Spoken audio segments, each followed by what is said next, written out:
Ayan na guys, nagluto tayo ng alimasa.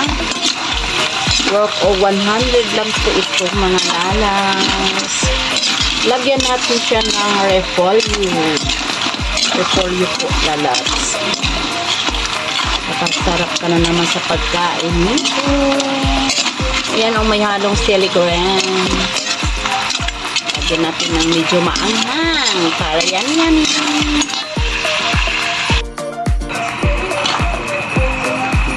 Ayan na guys. Ayan na. Hinalo natin sa repolyo yung alimasag. Bagong recipe po ito mga lalabs. Adobo lang po siya. Adobo. Alimasag with repolyo. In case kailangan ng gata, hindi na. Adobo lang siya. Simple-simple loto lang mga lalabs. Simple lang. Para maiba naman siya, di ba?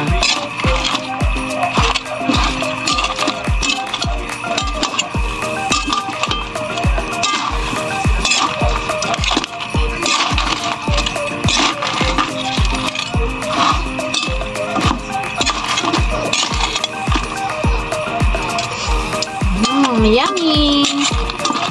Yummy, yummy mga lalabs. Ayan.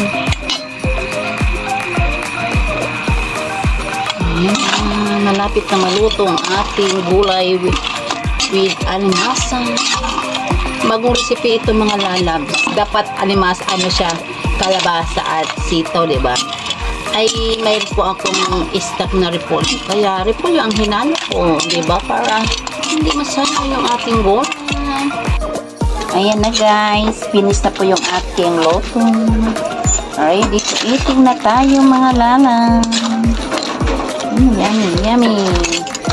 Ngayon lang kayo nakakita guys ng adobo with repolyo.